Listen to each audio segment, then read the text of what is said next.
orang-orang Ba'lawi Habib mencatat dalam kitab mereka seluruh Wali Songo keturunan Ba'lawi. Itu pada tahun berapa? Baru pada tahun 1984. Kitab cetakan Samsud Dohiro yang ditambahi, dulunya tidak masuk. 1984 cetakan baru kitab Nasab Ba'lawi mencantumkan terutama Kesultanan Banten, yang dicantumkan sampai hari ini ada di dalam kitab Samsud Dohiro itu. Kita ini mantan Ba'lawi.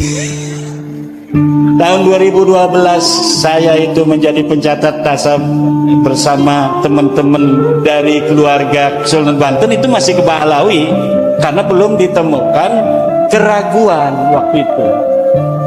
Nah, keraguannya timbul ketika kitab nasab mereka itu mencatat Samsud Dohiro itu keluarga Kesultanan Banten, kemudian keluarga lain seluruh Wali Songo, hanya dicatat beberapa generasi bahwa ini ke apa Ba'lawi gitu, tapi tidak dicatat sampai bawah. Kalau Kesultanan Banten dicatat sampai bawah, sampai tahun 1808. Jadi sampai Sultan terakhir Sultan Sapiuddin.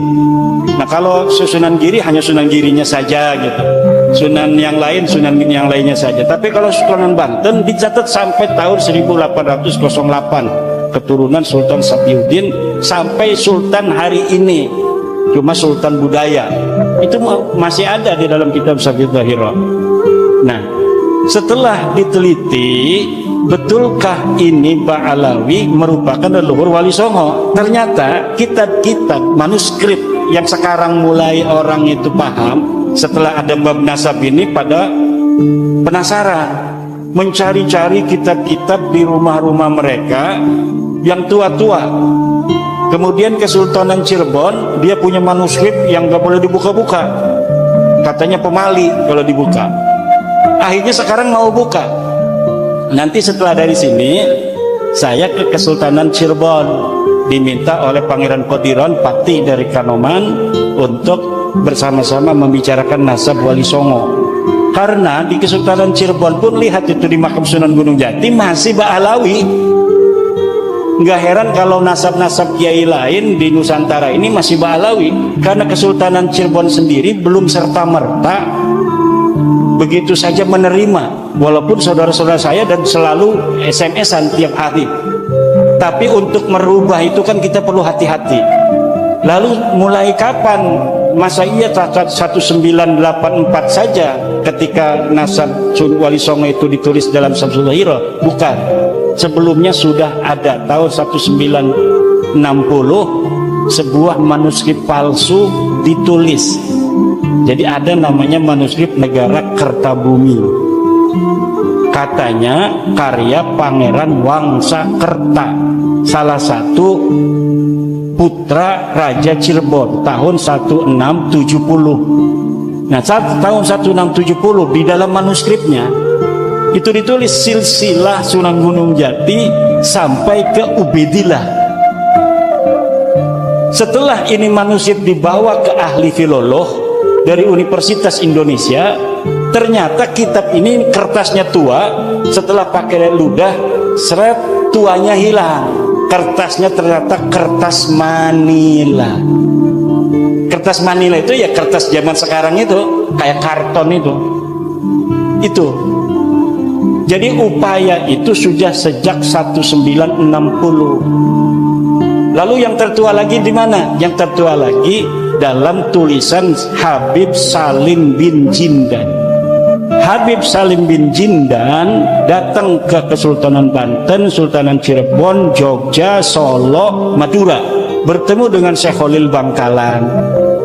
Kemudian ini Syekh Khalil, silsilahnya Syekh Khalil ini dari Ampel, ini dari Sunan Gunung Jati sampai ke Rasulullah. Akhirnya sekarang orang-orang pada berihtijaj dengan Syekh Khalil. Katanya Syekh Khalil sendiri sudah menetapkan Wali Songo ini ke Ba'lawi. Iya, karena Syekh Khalil mendapatkannya dari Habib Salim bin Jindan. Habib Salim bin Jindan itu adalah ayah dari Habib Ahmad bin Jindan, orangnya soleh, tawadhu, karena dia ngajinya sama kiai-kiai, bukan sama Ba'lawi. Dia ngaji sama kiai-kiai, makanya tawadhu. Habib itu kalau ngaji sama kiai ya kayak kita, tawadu. Kenapa? Sinaran cahaya Jawa, keramat Nusantara itu akan masuk ke dia. Yang berbeda-berbeda itu, lihat gurunya ada nggak guru Jawa, dapat nggak dia keramat tanah Jawa? Nggak dapat. Kalau yang sombong-sombong itu nggak dapat keramat tanah Jawa. Jadi dia tidak dapat doa dari Sabdo Palon sama Syekh Subakir dulunya. Kalau yang dapat doa dari Syekh Subakir perjanjiannya dengan Sabdo Palon, ya kita meng-Indonesia. Tidak ada perbedaan kita berdasarkan keturunan dengan siapapun. Nah itu intinya. Nah jadi Wali Songo ini sampai sekarang belum tuntas. Makanya saya jarang ngomong Wali Songo, karena belum selesai. Dan menurut saya Wali Songo ini mau ke Nabi, mau ke jadi Syarif Sayyid, itu nggak terlalu berbahaya. Kenapa? Mereka mengutamakan ilmu, tidak mengutamakan nasab. Jadi tidak akan merasa orang Jawa itu merasa direndahkan oleh turunan Wali Songo. Kalaulah cara Wali Songo sama dengan cara mereka ini sekarang nggak masuk Islam itu orang-orang Jawa. Orang Jawa itu begini-begini, tapi kalau direndahkan betul-betul melawan, betul nggak? Wali Songo tahu, makanya Wali Songo sangat merakyat. Dia merasa seperti orang Jawa sendiri. Makanya itu Sunan Kudus itu nggak ada anaknya yang pakai Sayyid, pakai Syarif, nggak ada. Walaupun dianya masih Sayyid Ja'far Shadiq, namanya masih pakai Sayyid Ja'far Shadiq, tapi anaknya saja nggak boleh pakai. Sampai sekarang anaknya ya menyatu aja dengan orang-orang di Kudus itu.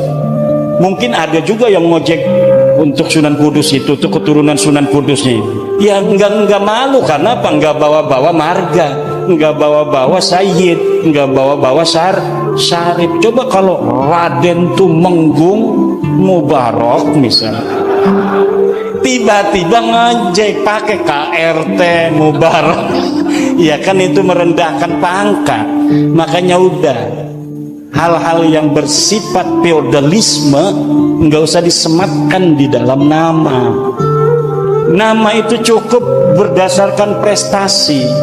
Maka sebelum bab nasab ini saya yakin, saya sudah ceramah bahwa Dr. Andes itu lebih mulia dari Habib sebelum saya meneliti nasabnya, karena bertentangan dengan Al-Quran. Orang mengatakan hanya dia bermodal ada riwayat keturunan Nabi, dia lebih mulia dari orang lain, dia lebih mulia dari kiai. Nggak ada itu. Sarjana lebih mulia dari Habib, lebih mulia dari Raden, lebih mulia dari Tubagus, lebih mulia dari Kanjeng Raden Tumenggung. Kalau pangeran sendiri, pangeran anak raja, dia tidak lulus SD. Ada orang biasa tukang kolektor, dia adalah S1, lebih mulia tukang kolektor itu yang anaknya jadi S1 daripada raja yang menurunan pangeran yang tidak lulus SD aja.